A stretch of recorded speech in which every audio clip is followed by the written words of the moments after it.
This is Where You Live with Gene and Tony. We're broadcasting from the Concierge Landscape Studios, and we're brought to you by Extreme Exteriors. Now it's time for a message from the Minnesota Multi-Housing Association. The MHA Minute is brought to you by Pest Control Services. When you need an exterminator, you want someone reliable and effective. Give Greg Keener a call at Pest Control Services, 952-894-9748. Pest Control Services is a proud member of Angie's List, and it's a member of the Minnesota Multi-Housing Association. That's Pest Control Services, 952-894-9748, and tell Greg that Gene and Tony sent you. If you're renting out a property for the first time, there's a lot you need to know so that you can do it successfully and, frankly, keep yourself out of trouble.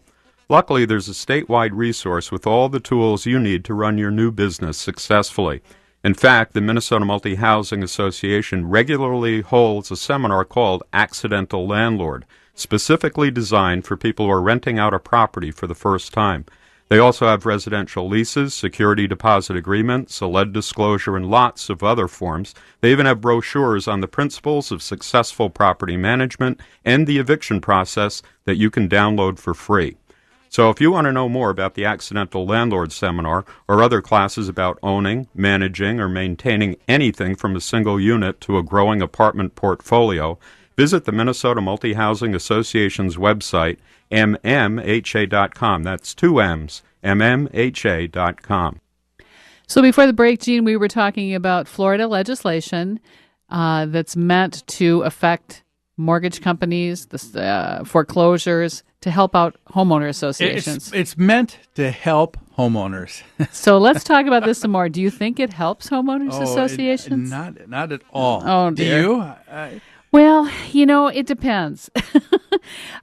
This idea of mortgage companies being responsible for monthly assessments, I think they should be responsible for monthly assessments. I don't necessarily think they're responsible for the former owner's delinquent assessments, but I don't see why once they take possession or once they take ownership, why aren't they responsible for the assessments forever after that until they sell it? I mean, one of the issues that's come up over the last couple of years is mortgage companies have not taken over that responsibility. They refuse to pull the trigger. They refuse to foreclose. And that's just because they don't want to pay the 6 months that's being required. Yeah, and that's what a lot of people are seeing.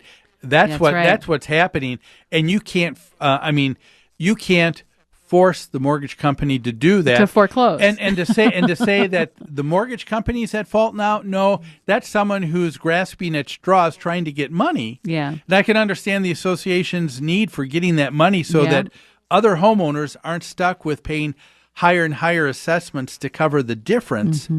But the truth of the matter is, it's that individual's fault for not being stand up and taking their responsibility like they should. But I still say once the mortgage company forecloses and owns that property, because they take the title back, correct? Yeah. They need to start paying the assessments until they sell it to somebody else. And so that's where the real issue is here. That's what the legislature is trying to define. They're saying, at what point what point should the mortgage company be responsible?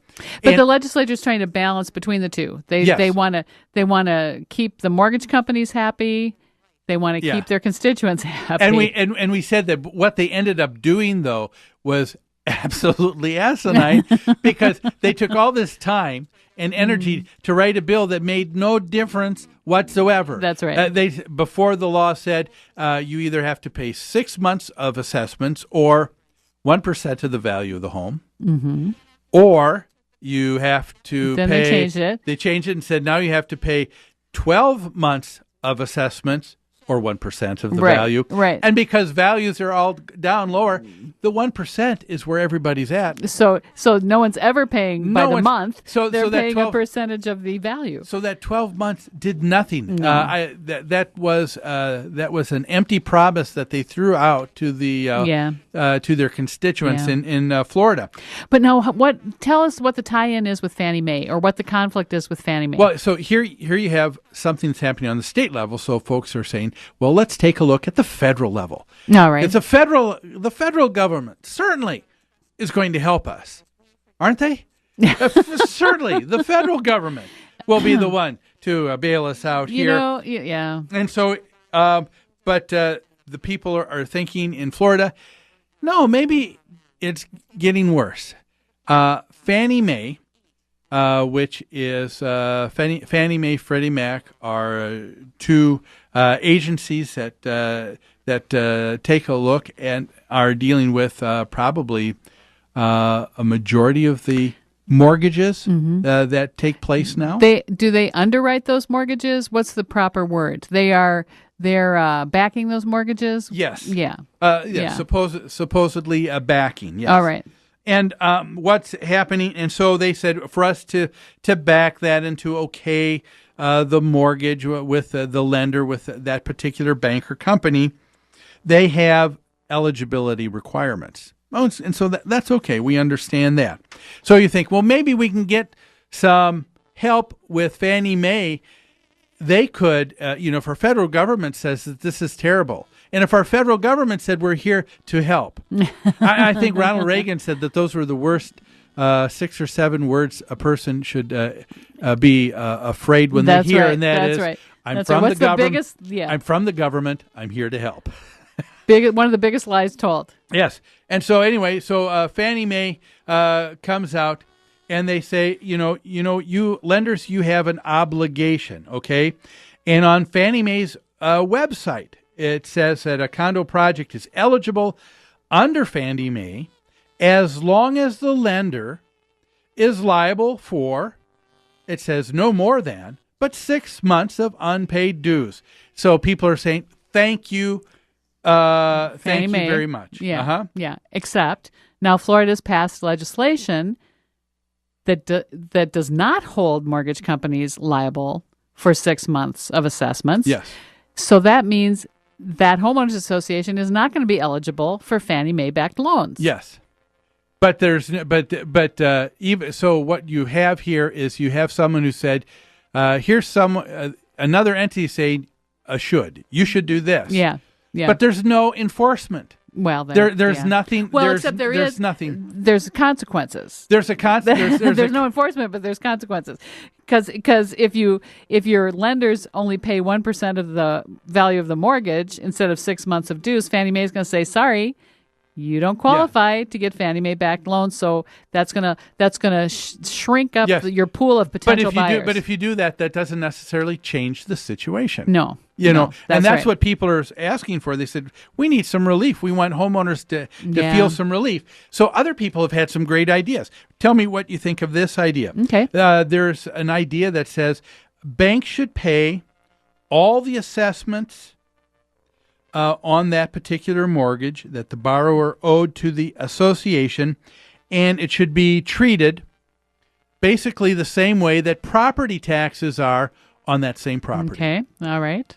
So, the idea is someone forecloses with on a loan, and a bank takes that back. Those taxes rack up. They aren't paid to the city, but they aren't still due. They aren't taken away either. They don't disappear. They don't disappear when someone else purchases it. They get to a point. They say, "Okay, we have a new owner. You've got to now pony up for this." That's right. People are saying, why can't we do that with homeowners association dues? Yeah. The association may not get the money now, but they know that they will eventually from the new person who takes over that property. What do you think of that idea? I think it sounds like a good idea. It's going to affect the market. It's going to affect who's going to buy to some degree. It's going to affect the value. There you go. It'll affect the value. There you go. Because people are going to say, well, look, if the value is this, but we have to do this. Right. I mean, right. I'll give you an example. Happened with us years ago before we bought the building that we have at New Concepts. Mm-hmm. We were looking at building on vacant land in St. Louis Park. Okay. We went through with the potential with the seller. We had an agreement on the purchase of land. We went and had soil tests done, which was required before you put on a building. It came back that this was an area where the old creosote company was. Yeah. And so there was a lot of contaminated soil. So they said, if you're going to build, you first have to dig down 8 feet of soil on the entire property, remove it. Oh, my gosh. And then backfill with clean dirt and then we'll let you build. Okay. Well, that costs a pretty penny. And so what we did is we said to the seller, all of a sudden, you know what?